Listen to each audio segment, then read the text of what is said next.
Well, I'll start off by just like I have every game because it's true. Just want to commend our students. 9 p.m. game on a Tuesday. I didn't really know what to expect. These games are a little bit easier just to stay home. But first of all, we had a great crowd. But students are just unbelievable, and I know they're looking forward to our next game on Friday. And but just want to thank them for their loyalty and just what a great job they do. Tonight was a great win for us. And when you have a player as valuable as Colby Jones not playing, and you also have to realize he got hurt in practice yesterday, so it's not like we had 2, 3, 4 days to kind of get things right. We had a lot of guys in different roles, and I thought the first half felt that way. And you also felt Colby's value. He's a heck of a basketball player. But we had different players step up. Adam Kunkel, it's almost like he got us from the beginning of the game to halftime. And then we were just a smarter basketball team in the second half. Got the ball inside, got back to being more balanced. And, I thought Nunji and Freemantle really were, they were tough to handle. If Jack made his free throws, everybody would be talking about him too. He could have had 30 points. But triple-doubles are hard. I don't know if I've ever had a player get a triple-double, but it shows you that I think Zach's versatility and his talent. And what I loved about his game tonight is he got off to a bad start. I mean, the first 4 or 8 minutes, things didn't necessarily go his way, but he put that behind him, and he kept playing and, obviously played a great second half. And you have to credit our team. A lot of his baskets came from his teammates. And, again, I thought we were much more balanced and smarter in the second half. And look, that also goes with our defense. I think the wearing down of the other team, being tougher, stingier, smarter on defense, they seemed to wear down as the game wore on. And, again, I credit our team. What's the prognosis with Colby? Where are you guys at in sort of evaluating when he might be back? Yeah, so he had an ankle injury in yesterday's practice. The good news, x-rays were negative, and he's made progress from yesterday to today. I know Colby's hopeful he can play. So are all of us. We certainly aren't going to put him at risk. It's going to be his decision, but it'll also be making sure that he's able to play.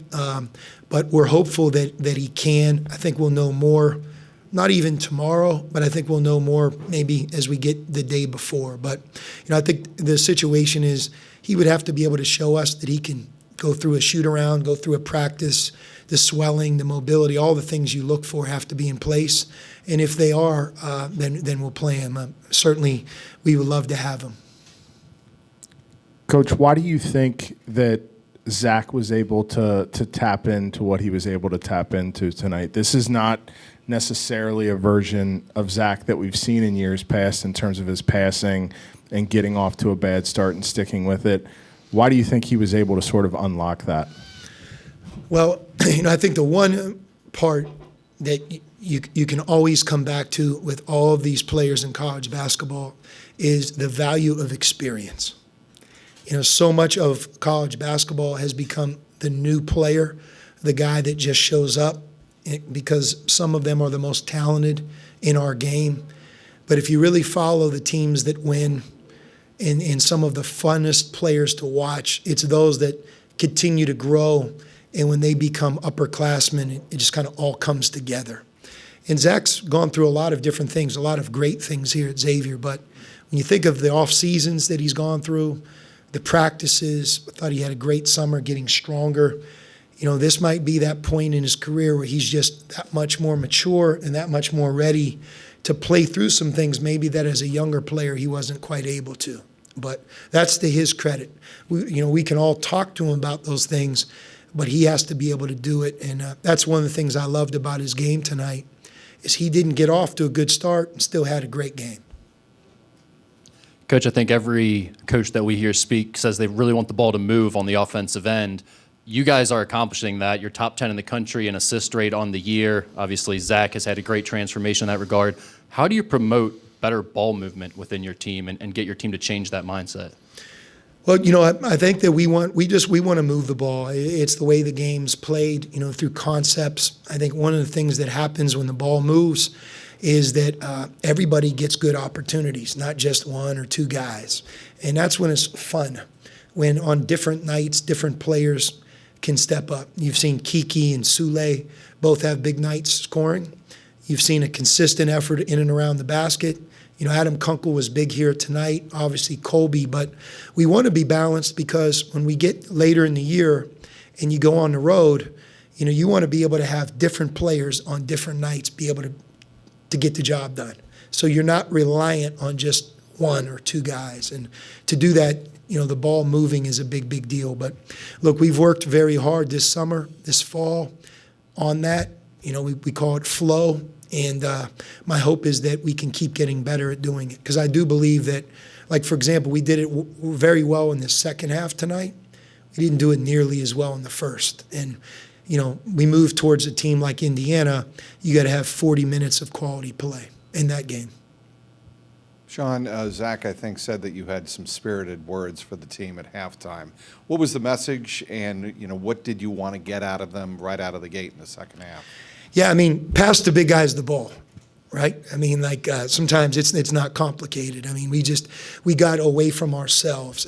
We have to always play to our strengths, and shooting threes and being able to take perimeter shots is good when they're the right shots. But we have to be able to move it, and we have to be able to use our bigs because they can pass and score, and that was the message. We weren't in sync as much on offense in the first half as we were in the second half, for sure. And I think that was the direct message. Coach, in the second half, it looked like on defense, you guys really did no switching, kind of just played straight up. Can you kind of talk about the advantage that gives your team playing that way for defense, where you kind of just have one guy and that's your assignment the whole game? Yeah, I thought the thing we did in the second half that was really good is we didn't get beat on a straight line drive very often. If you think about the first half, especially the first 8 minutes, it was just like straight line drives to the basket from a variety of Fairfield players. And, that's never good. You foul, which they got in the bonus against us in the first half. And again, we struggled the first 8, 12 minutes. Playing, you don't have Colby out there. You have guys playing a different style, different little version of a different style for themselves. And then we started to settle in. In the second half, we guarded the dribble, and we didn't give up that straight line penetration nearly as much. The other thing about team basketball and offense, that has a wearing down effect as well. They have to guard you, and you're moving them, and the ball's moving. So sometimes your offense can help your defense, and I thought the combination of both maybe wore Fairfield down a little bit towards mid-second half. And I noticed the last couple of games, you found a way to use Deontay Miles a little more and more. Tonight was only a handful of minutes. Is he a player you're looking to find additional spots for in your rotation? For sure. We want to play our bench a little bit more. In some cases, a couple guys just need more experience, have to be ready. You can't break down coming in the game and commit errors. And just not. I don't want guys to play to not make a mistake, but you just got to know who you're guarding, got to be responsible. And you want, when you sub, the game to continue. You don't want to sub and all of a sudden it's a 4-point difference because we break down. So we have to keep developing our bench. Deontay is certainly somebody that we believe in and we're trying to bring along because he's so big around the basket. Again, moving towards Friday, he's somebody that could really help us in key moments in that game.